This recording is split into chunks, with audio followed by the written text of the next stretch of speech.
Welcome back, everyone. J-Bone here for Smash This Podcast.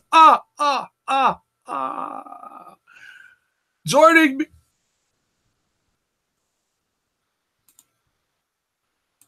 I always do that. Joining me this evening, Mr. Chris Phoenix for this Lucha Underground Ultima Lucha Cuatro. Holy, screwed that up. What is up, dude? I'm back, bitches. Nobody missed me. I don't care. I'm back anyway. Back to talk some lucha. Hell yeah, man. TGV is in the chat. LOL. WCW Legion of Doom. Oh, you know we do it old school around here, man. Hell yeah, brother. Oh, a little bit of Legion of Dungeon of Doom. What was that? Dungeon of Doom. Is that Kevin Sullivan? Kevin Sullivan and his many weird people, including not to mention the Zodiac and the Faces of Fear. The Zodiac, wasn't that Beefcake? Yeah. Oh my god, I just saw a GIF of that earlier today on scrolling through my Twitter feed. That is awesome. Yep. I was like, what the is that? No. That's Ed. All done up in makeup. That's pre NWO. That's right. Yeah. Jerry's in the chat. Happy Halloween. TGV also says very well played payoff with the entire kill shot Dante Fox U.S. Marine storyline. Very Rambo-like. The only misstep was that Dante was not on crutches since Strong snapped his ankle last week. Oh, that's a very interesting detail that you picked there. Well, let's get into this. Overall, what did you think of this episode, dude? Part 1. 3 out of 5, for sure. 3 out of 5? Yeah. Yeah. I would probably say that too, because I would have loved to have seen, and I say that for almost every episode, just I would love to have seen a little longer for the matches, you know? A little bit. Not necessarily, because you can only fit so much into a 1 hour time span. Well, yeah, and I realize that, but I'm just saying I would have loved to have seen, especially the trios tag match, the trios elimination tag match. I would have loved to have seen that go a little longer. Right.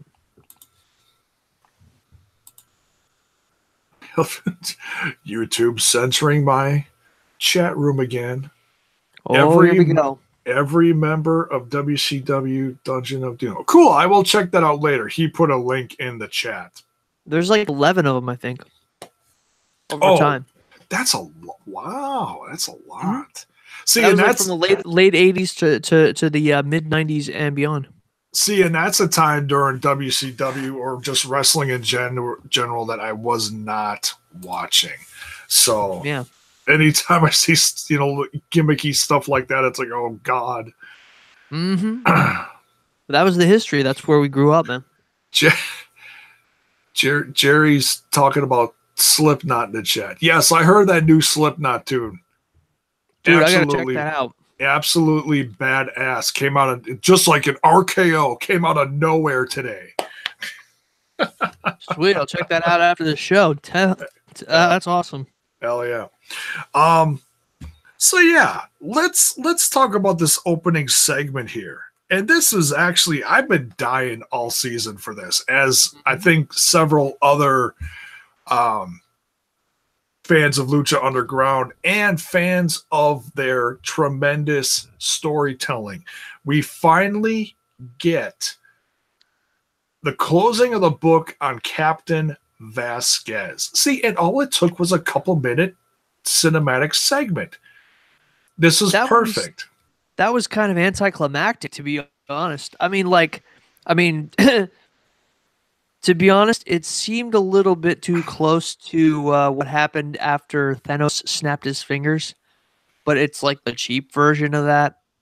I know they don't really have that much of a budget, but even Stephen Colbert got a better effect when one of his guests faded away. You're talking about you would have liked to have seen a little more out of this storyline.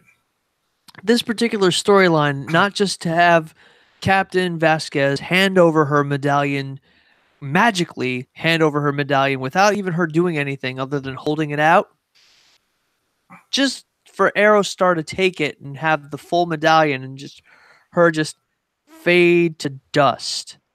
There are so many other great practical effects that they could have used. There is so much more explanation that we should have got from her. But to have this wrapped up just so neatly in Aerostar's monologue kind of leaves a little bit much to be desired. I kind of want to know why she had that for so long. I hear you. Well, see, and this is what I'm talking about storytelling is because this goes all the way back to like partway through season, I think it was 3. This goes back a bit for as far as like trying to remember sequences and episodes and stuff, and I couldn't tell you where it was. Captain Vasquez had that conversation with Katrina. Yes. And it was in that segment that we realized that Katrina was Captain Vasquez's daughter and that there were significant supernatural ties here and that Captain Vasquez was that little girl from eons ago. And I'm glad they showed some of this old stuff from Aerostar, the classic Aztec scene where the daughter's with the father. Yeah. Because it's been a while. So, I mean, yeah, I understand what you're saying. Callback. Yeah, it was. It was a good callback. And I understand what you're saying about as far as like wanting more from it. I totally understand that. But I'm glad at least they did this, you know.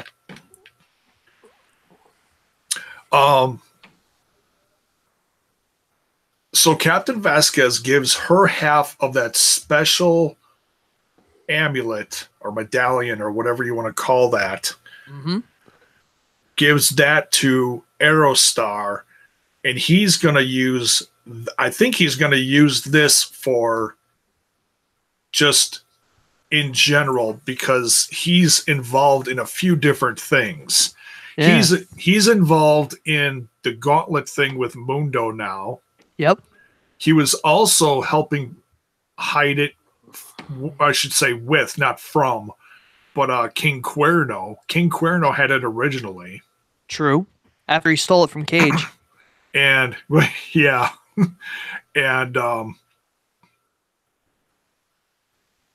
And he's also tied in with the whole thing with Phoenix. Yeah. So Aerostar's got a piece in all these other little time, I should say pieces. So the fact that he's got the full medallion now is going to play a significant part in a few different stories. Agents in the chat this evening, how are you doing? Hey, I just scared some kids off my porch. Well, happy Halloween to you too, sir. Awesome. My goodness. But you know what? That really isn't much of a stretch. I mean, you know, kids scare easily these days. I remember, especially little ones. Right? Yeah. I mean, there's a whole mix of ages coming to the door nowadays. I remember I had a glow in the dark skull mask that I had from years ago, and I used that to answer the door. This was several years ago. Mm-hmm. But there were like little, I didn't realize who was at the door. I opened the door and there's these little kids and they just about fell off the damn porch. And and their parents are there and I quick whipped it off and I was like, I'm so sorry. I'm sorry. Just killed some kids. I'm like, oh, I'm an asshole. You know what? The more I think about it, the more I think I need to actually start investing in some Halloween decorations. So that next year people can say, yeah, that's the scary house. They may be scary as hell, but they give good candy. Hell yeah. Hell yeah. I want to be that house on the block that gives full-size bars. You know what I mean? Just go to BJ's and pick up a couple cases of those. I was just gonna say, get some full-size bars and be like, oh, we can't go to the house. Yeah, but they give out good candy. That's right. Oh, that'd be awesome. Oh, let's see. Okay, so we get that significant callback, like you said, to that story with Captain Vasquez. So Captain Vasquez is no more. She gave up her amulet and she joined her daughter in the cosmos. Yes. And I don't know what part of the cosmos Katrina's in, but her father's definitely up there. I think Katrina's down in Inframundo. Well, we'll leave Captain Vasquez to deal with that. So yeah, to reconcile both sides of her family. But I will say this: something that kind of struck me odd is this. It seems as if, and I mean, correct me if I'm wrong, they're kind of building a Harry Potter-like story with the Deathly Hallows of Lucha. You have the all-powerful gauntlet, which is basically like the Elder Wand. Then you have the Amulet of Life, which is basically like the Resurrection Stone. All they need is the Invisibility Cloak, and you've got yourself a Deathly Hallows. A Lucha Hallows. Yeah. I don't get too much into Harry Potter, but I have seen the movies, so I vaguely know what you're talking about. It's been a while. Yeah, I see what you're saying there. Mm-hmm. You can connect a few different kind of sci-fi, supernatural stories outside of this universe to this. You know, you could do the whole Avengers thing. You could do a little bit of, like you said, Harry Potter-ish kind of stuff. But think about this. Okay, think about this. What if Aerostar gets the Gauntlet of the Gods, and then he gets the has the Amulet of Life, right? And then he gets like the Gift of the Gods championship and becomes Lucha champion, and he also becomes trio champion with Drago and Mundo, and they become like the Masters of Death. Think about that. Should I think about it? I think you should think about it. I think it's a good storyline. That may not be where they're going, but that's why I see it anyway. That's what I see.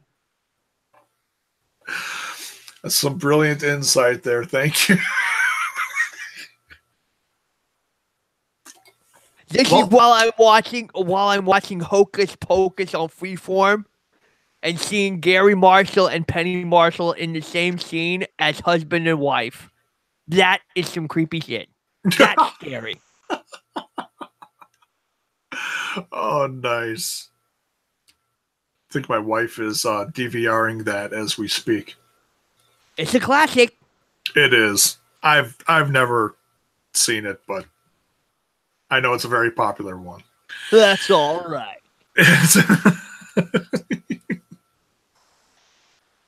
Was that Mark? Yeah, that's Mark the wrestling fan. That's what I was gonna say. We haven't heard from Mark in quite a while. Well, that's because, you know, he was unceremoniously dropped from Wrestle Addict. Ant hasn't called him in quite some time for Rant with Ant, and G-Rod doesn't do wrestling anymore, so. Oh, jeez. There you go. Well, then we'll just have to have you on some. We'll have to have Mark come in once in a while for some Impact Wrestling reviews, and that will get put on rantwithant.com. Yeah. It'll be Mark's great return to Rant with Ant. Nice. In a roundabout sort of way. Yeah, he misses him, I'll bet. I know I do. I appreciate all the different charitable voices that Chris Phoenix brings to podcasts. All right, so we got that storyline. Let's talk about the matches we got here. We got the are you munching? I got myself a Kit Kat. You gonna give me a break? I got one for you. Sweet. All right, so we got the 3-way trios elimination tornado style match. I did not realize this was going to be a tornado match. I thought it was going to be like 2 teams face off and then the final team faces the champs. But no, I thought it was just going to be like a complete cluster bomb. I didn't think it was even going to be elimination. Yeah, it was. Well, it was a complete cluster bomb, like you said. It was. But yeah, so we had the Rabbit Tribe with the White Rabbit, Paul London, and El Bunny, aka the Bunny. That never gets old. I love that one. We got the I call them the Misfits, Evilise, Exolicious, and Sammy Guevara. Mm-hmm. And then the champs defending Reptile Tribe, Cobra Moon, Daga, and Jeremiah Snake.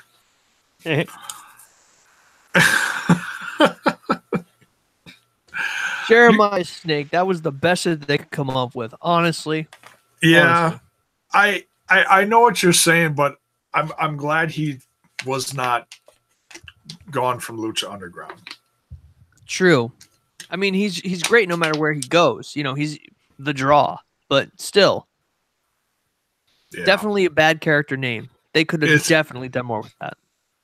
When I was listening to it was some kind of preview to Lucha Underground season 4 from Matt's Masks and Mayhem. The main guy, his name is escaping me. Outlaw. He looked up a list of things that Lucha Underground copyrighted before the airing of season 4. One of the names was Jeremiah Snake. You want to copyright the crappiest of crappy names since the Shockmaster? By all means. I was like, Jeremiah Snake? What? And no one got, I don't think anyone, when they were talking about the stuff, I don't think anybody got it. They thought it was, somehow aligned with Jeremiah Crane, but they did, no one knew. They were one and the same. Yeah. Well, that and they couldn't say because they were at the tapings. But right. So, but still, we knew he had been killed off and resurrected, whereas you did see that live, but you had a better understanding of it by watching the show, Oh, yeah. So your thoughts on this trios match? Honestly, a lot of the action definitely went more to the Misfits, as it were. Yeah. But most of the offense was definitely on the Rabbit Tribe side. And then you got those slippery turd cutters coming up with the win, just slinking in out of nowhere. The turd cutters. That's what Mundo calls them. Johnny Mundo talking about the Reptile Tribe as slimy turd cutters. That's right. And people say he hasn't improved in his execution of line. Yeah. Yeah. He's getting much better at the promos. He is. I mean, it's comical, he's not Miz level, but he's damn good. Well, yeah, I mean, and you could, you're comparing apples to oranges there because Miz is going 24/7, whereas when Johnny works on stuff, it's sporadically, True. Whether he's working with Impact, a local, company, or whatever. Mhm. So yeah, the White Rabbit had some significant offense in this one. Oh yeah. Even to the point of taking out Sammy Guevara. Mhm. And that's right after Paul London was eliminated. And I was wrong on my picks for this one. I thought the Rabbit Tribe seriously was going to come out on top of this one. I did not think they were going to be the first to go by any means. And I gotta think that somewhere in the realms of the next episode, we may see Cross deal with the remaining two tribal members of the Rabbit Tribe. Hmm. He Definitely, he didn't look too happy. No, definitely not. And I love how they don't censor anything anymore. It seemed like the first couple seasons they were trying to censor stuff a little bit. They were trying, yeah. This season, No, after a certain hour, it just goes out the window. completely out the window. Ivelisse at the side of Sammy Guevara right before they went to commercial. Would you get the fucking medic? Wow. I must have missed that one. Oh, yeah. Yeah, just full blown. Well, and Exolicious, too, coming out of the corner when she was trying to rise up against the Reptile Tribe. Mm-hmm. Fuck you. Wow. Oh, yeah. It was, yeah. I mean, it was like straight, like New Japan cussing in the ring. It was just. Hey, as long as they're on a premium style network, they can push the boundaries with whatever Robert Rodriguez can throw out there.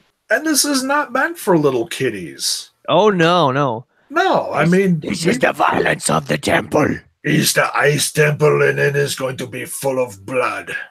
That's right. I mean, I've seen some hardcore matches in my lifetime, but I think the most extreme, bloodiest matches that I have ever seen have been on this show.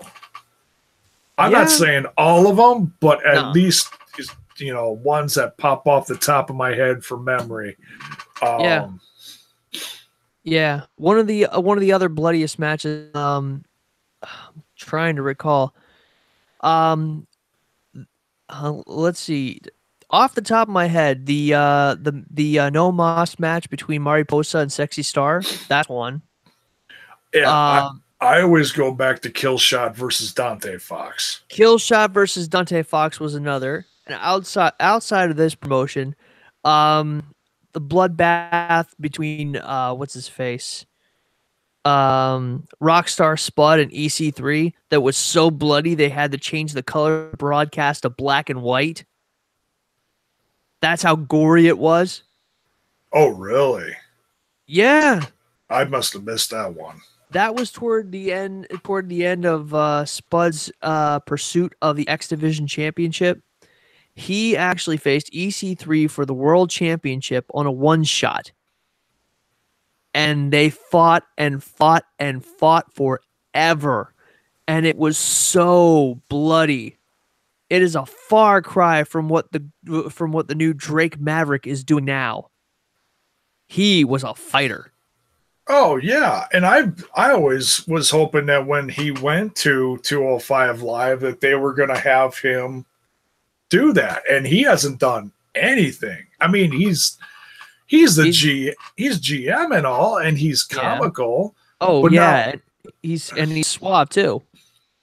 And he's also with AOP. He's their manager, which is even more of a head scratcher to me. I'm like, wait, what? Yeah. If you do want to see something comical, NXT I saw this on the social media today because it's Halloween related. Mm-hmm. They had a Halloween show either today or somewhere within the last few days. where everyone on the show at whatever, it was a house show, wasn't like an episode. Everyone was in costume. Oh, nice. And EC3 was Batman, and Maverick was there as Spud was there as Robin. Nice. Those two still got it. If you look on, I don't know if they put it on YouTube, but I saw it on the Twitter feed, and it's like a 2-minute video, and they showed what, you know, how everyone was dressed, and it's comical. It was funny, you know. So yep, like the SmackDown costume party many years ago, where John Cena first became Vanilla Ice. Oh, that's a classic. Yep, that's a classic. And don't even get me started on the Brood from last night. Oh yeah, that was fun like, too. I was like, oh, all the I I didn't watch, but I saw a clip of it on Twitter. I was like, oh, they dressed up. The New Day dressed up as Brood. Yeah. Oh, that's funny. And they're still handing out pancakes. Oh, I watched the segment. It was actually pretty decent. If they've got a YouTube video of it somewhere, definitely check it out. Okay. I mean, I appreciate the whole throwback to the Brood, but it's absolutely kills me that they still have their gimmick as throwing out pancakes. Mm-hmm. That's one of the reasons why I stopped watching. It's like these guys are throwing food in the crowd all the time. When Rhino was sitting in the ring eating an absolute platter of bologna sandwiches and hot dogs and whatever. And Cheese Whiz. Lots and lots of Cheese Whiz. I was like, no, if this is what you're doing with your tag teams, I'm out of here. Yep. That's just sad. They're just, it's so sad. All right, out of depression zone, back to Lucha Underground. Yeah. But yeah, this trios match was an absolute spot fest, and I mean that as a compliment, because I mean they really did everything. I mean from Crane throwing, Cobra Moonin to to everyone outside of the ring. Or no, Mm-hmm. she threw him. Oh my God, he threw her into Cross. Cross just swatted her away. So that's like a 10-foot drop. Yeah. And he just swatted her to the ground. I was like, oh, is she dead? Was this before or after Sammy Guevara did that flipping senton looking thing? Before. Wow. And she got back up after that. Yeah. And then, they were all kind of brawling, and he took her up to the entrance, the walkway above the entrance there, and did the backwards, or what do they call that? Spanish fly. The Spanish fly off of that into everyone. I'd say that's just about the spot of the episode. That is the spot of the episode, for real. I was like, oh my God, you go, Sammy. And Cobra, for crying out loud. I mean, yeah, she took it. Well, everyone on the bottom took that too, for crying out loud, to try to catch that mess. Jeez Louise. Hell yeah. Unbelievable. Andre's in the chat. Good evening to you. Andre, I know you're going through some shit. I hope you're in a better mood today than you were a few days ago. I'm a Ninja Turtle tonight. LOL. Oh, white belt ninja. Oh, nice. Oh, you're a ninja. How did I say turtle out of that? Oh, my God. He's a ninja. Well, all right, Andre. Oh, let's see. Duke Togo's in the chat. Who else we got here? Makes FMW promotion. Oh, okay. Nice. Oh, I'll have to look that up. He's talking about I highly recommend 90s promotion FMW, mixed athleticism with deathmatch wrestling. Hayabusa, Mike Awesome, Oneida, or some of the names you might recognize. That's where a lot of those guys came from, where they interchanged between that one and ECW. Oh, okay. Yeah. Certainly recognize Mike Awesome. Not familiar with too many Japanese people from back then, but all right, cool. And I don't get into a lot of deathmatch stuff, but hey, yeah, I'll check it. I'll check out anything once. Yeah, Kofi fell out of the ring with a skeleton. Oh, it's that's another. true. He Oh, did. He took a little bit of a bump there, but it's okay. It's okay. I was concerned about his ankle after the fact, to be honest, but at the same time, it was still fun. hey, as long as you landed on some pancakes. No, he was holding the pancakes, and Oh, then they handed him the skeleton, and then it was kind of a cluster, but he's okay. He should be okay. okay.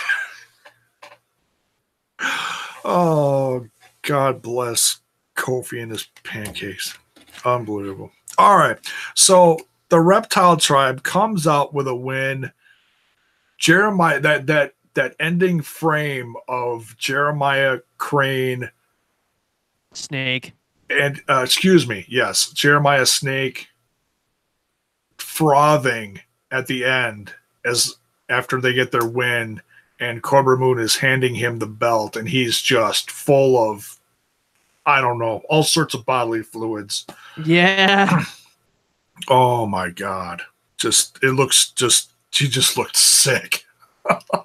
Yeah, tell that guy from the WWE ECW, this is what a zombie who wrestles looks like. You're right. Right? Very focused and very just demented and evil and Spewing bodily fluids.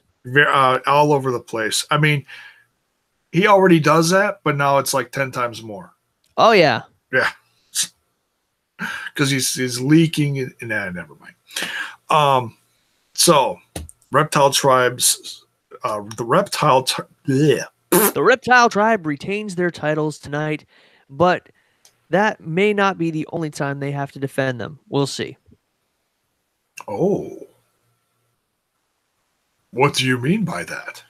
Well, it was mentioned in a Modelo commercial by Antonio Cueto that he kind of liked the match, and now that the Reptile Tribe has retained their championships, but I have a feeling that the competition may not be over for them. We'll see. Just a feeling I have. Preview of things to come. Bring back the disciples of death. No, that's not gonna happen.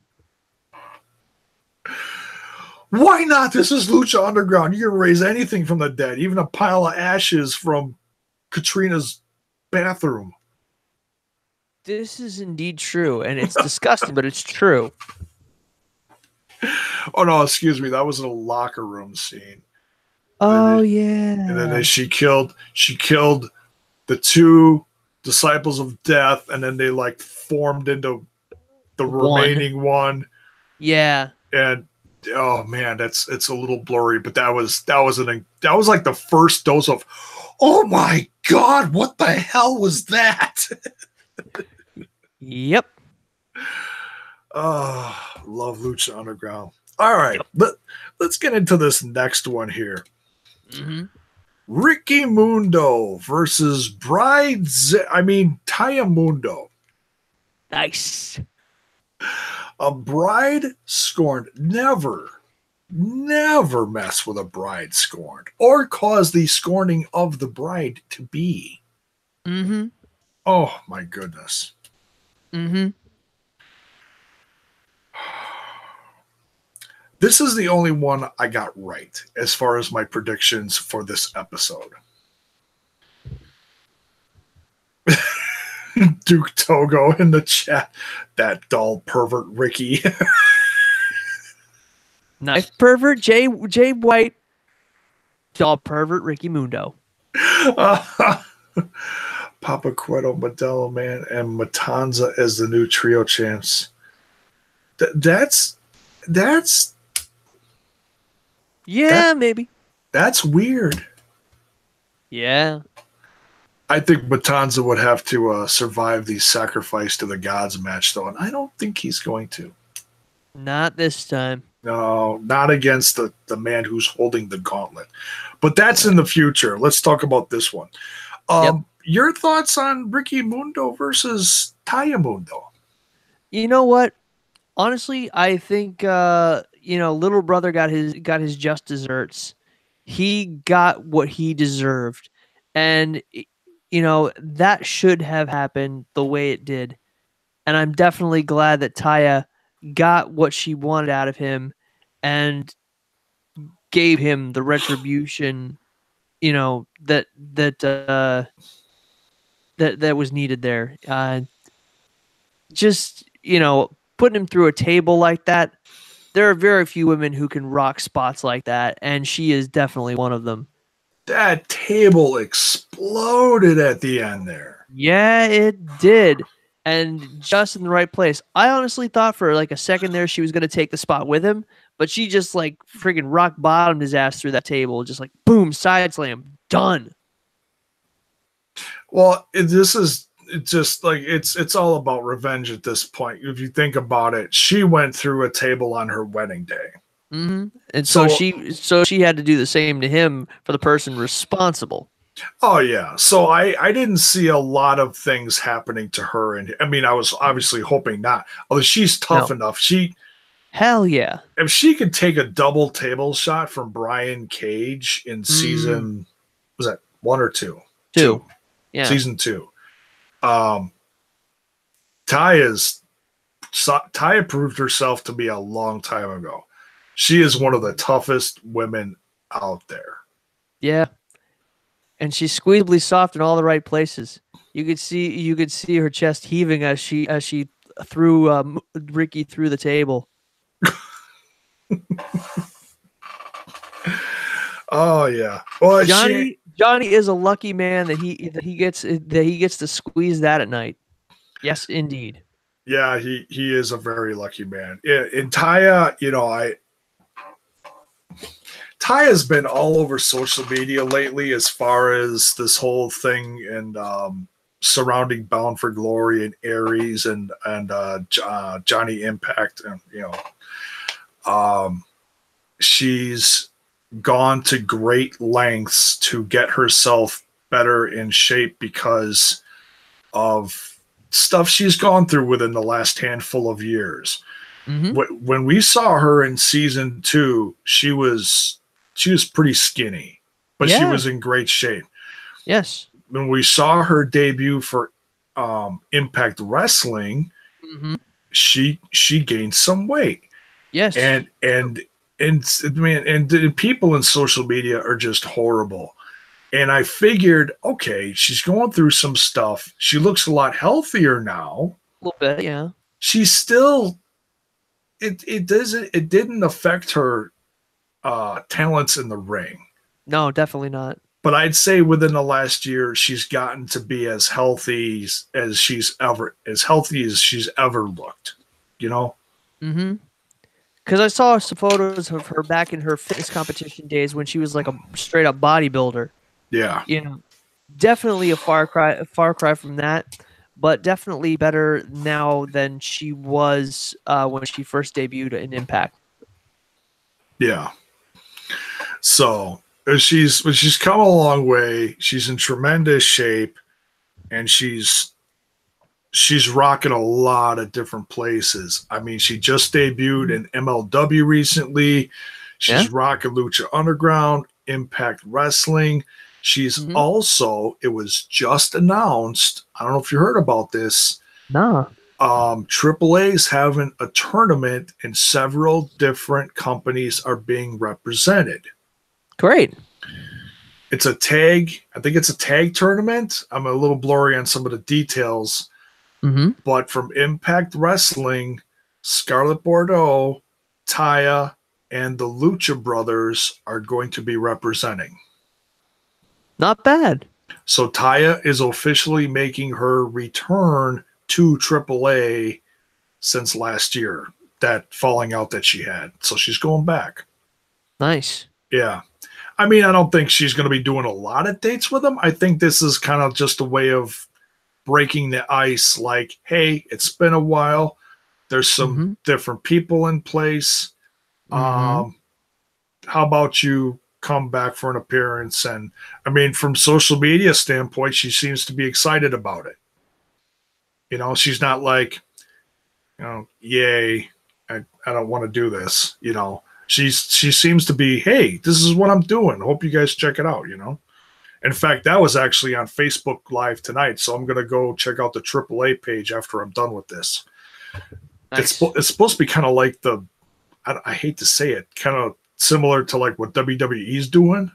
What, with the mixed match challenge? Well, just live stuff on Facebook. Yeah. Yeah. So this tournament is strictly for Facebook Live. So I'm like, well, that's interesting. So yeah, we'll see how it goes. It's supposed to go from now until like December something. So yeah, Taya gets some sweet revenge on Ricky Mundo, and she walks away with Rosa dangling from her hand as she walks into the tunnel. Mm-hmm. Now, we saw a glimpse of what happens next in the season 4 trailer before season 4 even started. Mm-hmm. I'm a little worried about what's going to happen next. Yeah, maybe. I mean, I don't remember that far back to the trailer. I'd have to rewatch it again, like, and again and again and again to memorize it and understand like what pieces are going to be falling into place.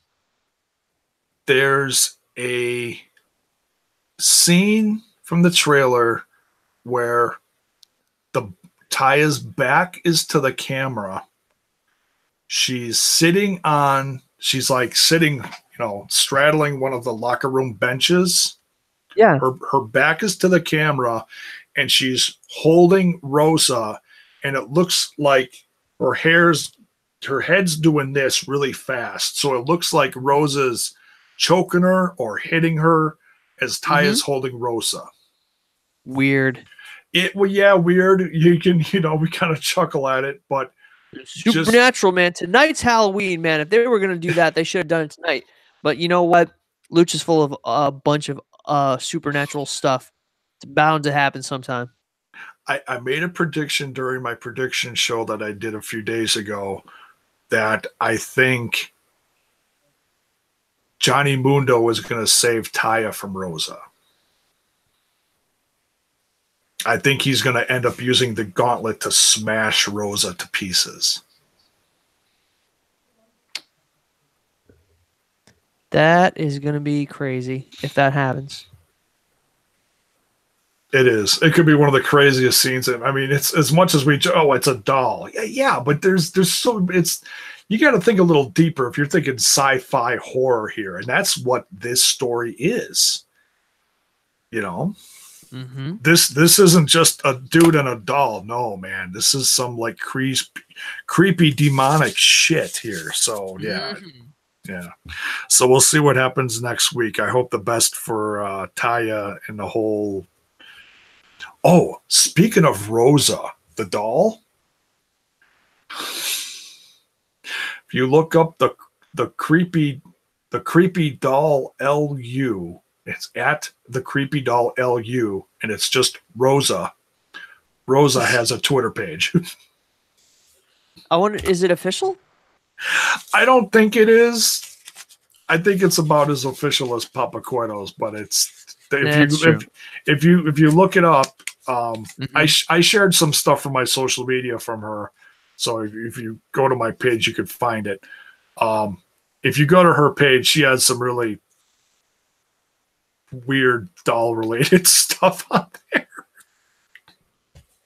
That's all I'm going to say. You got to go check it out. Nice. There's one picture of a tied-up Ken and Barbie, like dominatrix style. It's kind of like... Ooh. So I commented, and I was like, what goes on the island of the dolls stays on the island of the dolls. Oh, it's messed up. Oh, hell okay. Yeah. Let's get into this last match here. Mask versus Mask. Son of Havoc versus Killshot. Loser loses his mask. Yeah. Your thoughts, Mr. Phoenix? You know what? This match was really good. It was really good, but it wasn't everything that it should have been. Usually a mask versus mask match is like an absolute knockdown, drag out kind of death match. they should have done more with Ultima Lucha.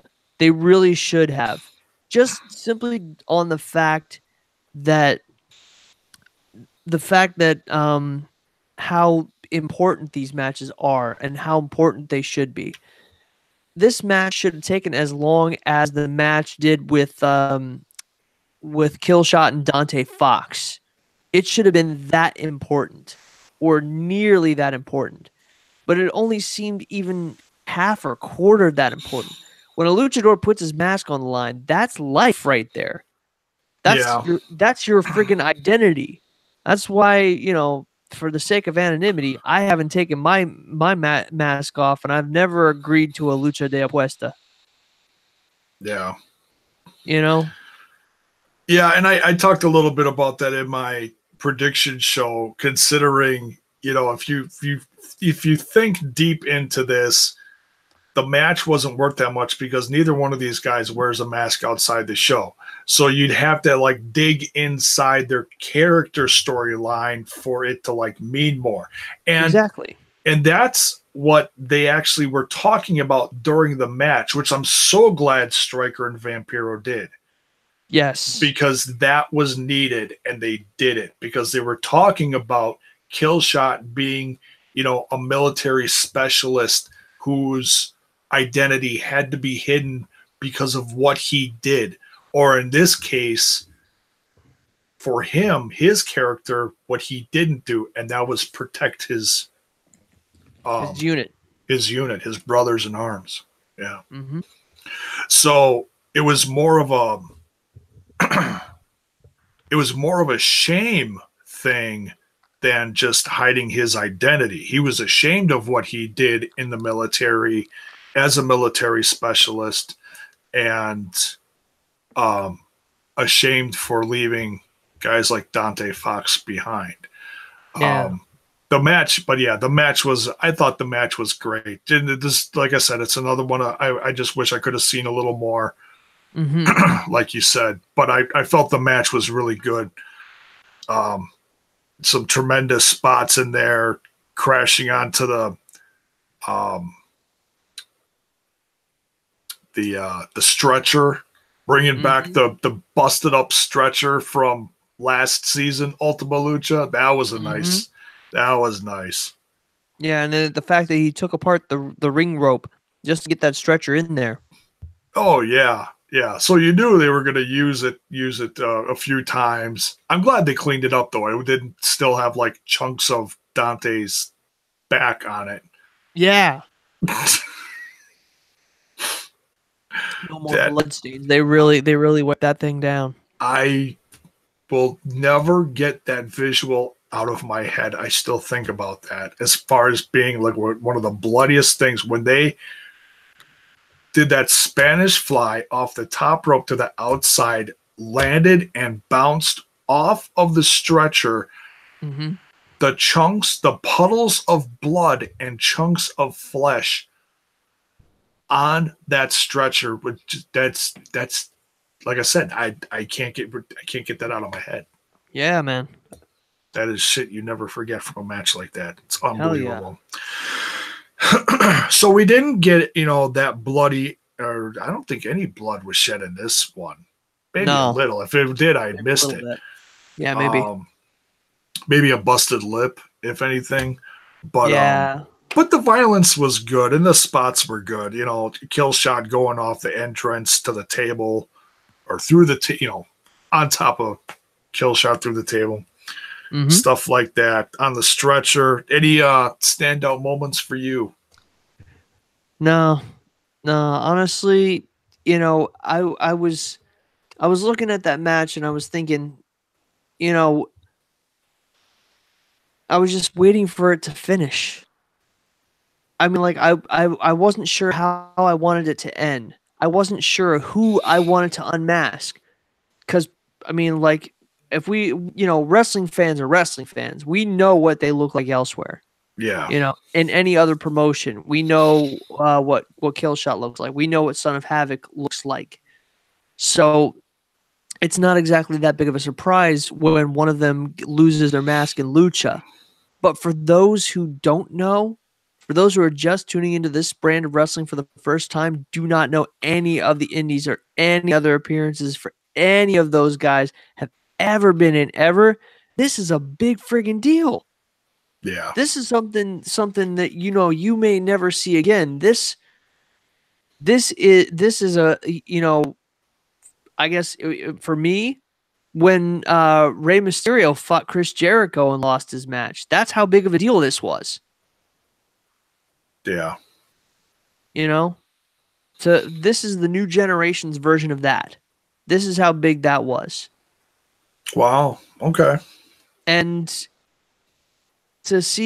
I knew that I just wanted it to end, to bridge the tension and to move the storyline forward. I wanted to see what Killshot would do after this match, whether he lost his mask or whether he kept it. What Son of Havoc would do if he lost his match or if he kept it. If one would actually truly turn on the other as they fought previously in this season after coming back and being handed the Trios Championships. Yeah.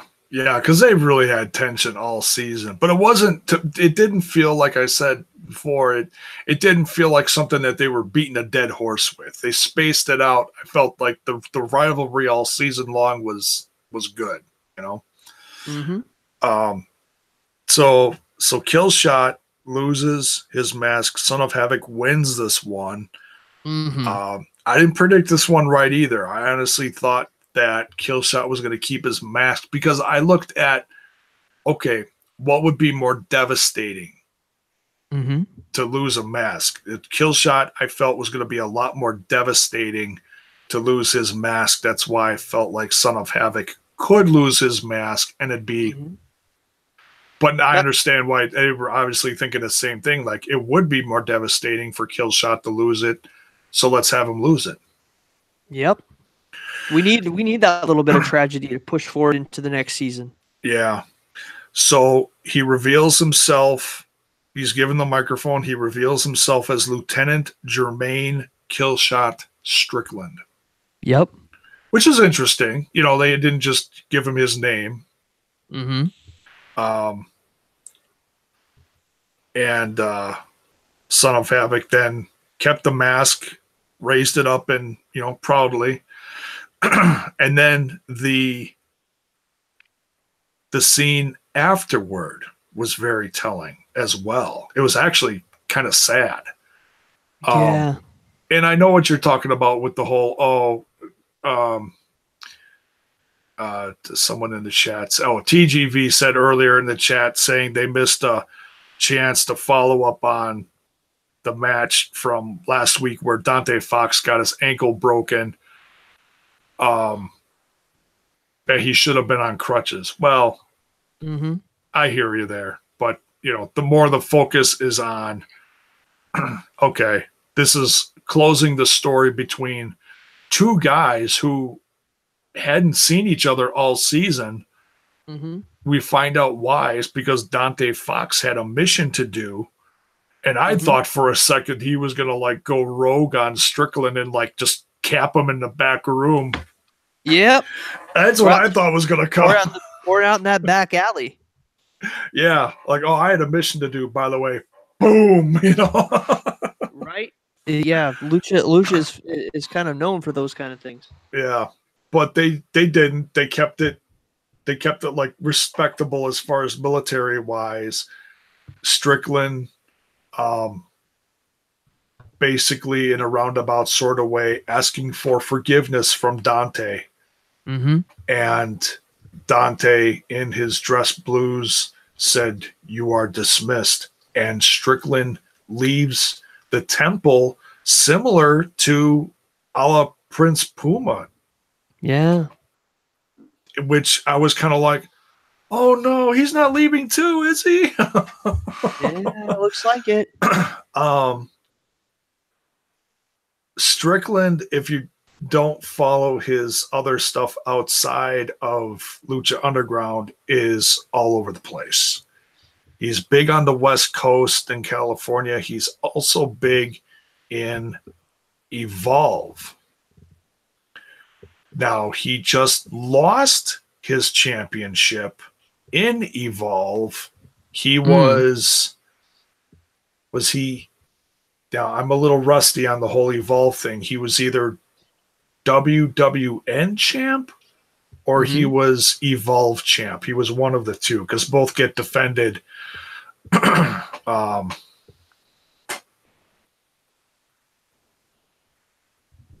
hard to say. In Evolve. Yeah, but knowing of Evolve's partnership with WWE and NXT, it's possible that he may be called up to NXT sometime in the not so distant future.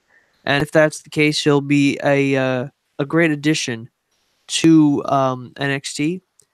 And if that's the case, he would likely end up on 205 Live. He might even make his way to the main roster and become a part of Titus Worldwide. Who knows? TGV in the chat says Strickland is contracted to MLW. Oh, that's interesting. I did not know that. I know that MLW is really working on contracting a lot of their guys on TV. For example, one big one that I've been talking about the last few weeks is PCO. He actually just signed a contract. Obviously, people like Selena De La Renta, they use a lot of other talents like the Lucha Brothers, but the Lucha Brothers are everywhere. They're in CMLL, AAA, Impact, Lucha Underground. But they're not going anywhere like really big up until like 2 years from now. So, so yeah, it's going to be interesting to see, you know, where if Strickland does come back or if this is his official exit from Lucha Underground. I'd be bummed to see him go because I feel like we've lost a significant amount of people this season. I know Evilise is done, and Helico's done. Jack Evans is done. Jeff Cobb more than likely is done. Not to give any spoilers away for next week, but he's already signed with Ring of Honor as far as I know, but he's also on Ring Warriors. He just became their champ. So that's kind of I don't know. I will say this. One thing about the cinematic ending, two things actually that kind of strike me as odd. The first is Dante Fox showing up in his dress blues in kind of like halo-ish lighting. He seemed like he was somewhat of a ghost. And secondly, I mean, those who know military protocol can correct me on this, please. I would want to know for sure. But the way that Dante and Killshot were saluting, if I remember correctly, superior officer salutes first, underling salutes after that, and the underling doesn't put his hand down until the superior officer breaks that salute. They did it differently. Superior officer raises his hand, salutes, Killshot salutes, and then Killshot puts his hand down a moment before Fox does. So, not exactly the correct way of doing things. I would think that the producers should know this. Maybe they were equal ranks. Yeah, we don't know. We don't know if Fox was a lieutenant or a captain. You know, I'm gonna guess they were both lieutenants if they were both on missions together, side by side, kind of. Yeah, you know, it's possible. That's a guess. I don't. Yeah, we don't know that for sure. The uniform that Fox was wearing doesn't show any rank. At least from what I saw, he might have been a master sergeant. I could be wrong. Yeah, I'd have to look at that. I know my dad was in the Marines a long time ago. He could probably say, because he knows like stripes and that kind of stuff. But oh yeah, look it up. You'll figure it out. Just take a look at a picture of Fox from that scene. Take a look at his arm, and you can compare. It'll tell you. See exactly what he's wearing on his breast and on his arms. Yeah. His epaulets didn't show any gold, so he was most likely not a lieutenant. Just saying. And I think it's also another thing is stripes on the sleeve. I think is another thing. I think That's true. That's I true. think. Master Sergeant has stripes on the forearm sleeve, I think. Other than that, most officers have their stripes on their shoulders, on their upper sleeves. Could be. Yeah. Or maybe I'm thinking Navy. Anyways, I just don't know enough about to really talk about it that much. So, Yeah. okay. But yeah, so it's, I don't think it's anything like, I mean, you hope that if somebody from military background watches it and be like, oh, that's not right. You know, you hope they don't upset anyone. Obviously, it's not meant to. So, No, not meant to. TGV in the chat says, well, for a fact that Strickland was asking to be relieved of duty, and Fox giving it suggests that Fox was his superior. Said, I hate to break it to you, but yeah, it's his official right off from this show. Yeah, I wouldn't be surprised, especially if Strickland is now contracted to MLW. Yeah. So yeah. I mean, he's had a tremendous run from start to finish. One of my favorites, and so many of these guys I came to know and love because of this show. You know, and it wasn't until I'd say 2 seasons into the show that I started noticing these guys on the independents honing their craft all over the place. So, yeah. Strickland was also one of those guys I was always hoping would end up on Impact Wrestling as well. But that's true. X Division down, man. Seriously. Oh yeah, absolutely. But we did get Willie Mack, so yeah, I am not complaining. It's only a matter of time then. If he jumps from MLW after a year and then ends up in Impact, that would be a boon to the X Division for sure. Could be. It's hard to say what kind of contracts MLW is writing, but man, the people that are debuting at MLW over the next, I'd say, month, wow. A lot of people. Marco Stunt, Ace Romero, Stokely Hathaway is returning to MLW. That's tremendous. So, overall, I gotta say I'm pretty satisfied with this episode of Lucha Underground. I would have loved to see the matches go a little longer, but the storytelling I felt was good, especially the opening and closing segments as far as callbacks, completion of stories told seasons ago, especially with Captain Vasquez. Like you said, a little anticlimactic, but at least they closed the door on it. Which I feel for 3 seasons was like really like, all right, come on, give me something, This season really closed the door on a lot of stories. So it's good to see them doing that, especially with, I hate to say it, the future of Lucha Ground kind of seems like it's up in the air. I haven't heard anything yet, but this is another one of those shows where you really don't hear much about it until all of a sudden, boom, announcement. Yeah. So, final thoughts coming out of this episode, dude. Any? I agree with you on like everything being wrapped up, being perhaps they should hit the matches. I definitely think that they should have extended some of as a little bit more, gave a little bit more, poofed her out the dust. But you know what? This is building the storyline in the background that's been going on since season 2, and definitely better as far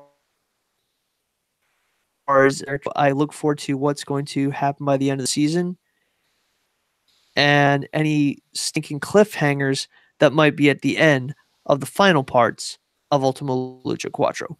Yeah. You were cutting out there a little bit, but I understood most of it. It's the bandwidth, man. It's the bandwidth. It's okay. You're sharing tonight. Yeah. All right, so we'll wrap this up. Thank you so much, everyone, for joining in live tonight for this review of Lucha Underground Ultima Lucha Cuatro Part 1. The conclusion of the season next week in a 2-hour special with Part 2 of Ultima Lucha Cuatro. I can't wait. It's going to be absolutely some of the most insane television. I can just feel it between cinematic stuff and the matches going on, especially the championship match. Oh man, hold on to your butts, folks. It's going to be nuts. So we'll see you guys tomorrow night for some Impact Wrestling review. It'll be a little later because the episode's later, and that'll probably take us into the weekend. So take care, everyone. Thanks for joining. We'll see you soon. Night, folks.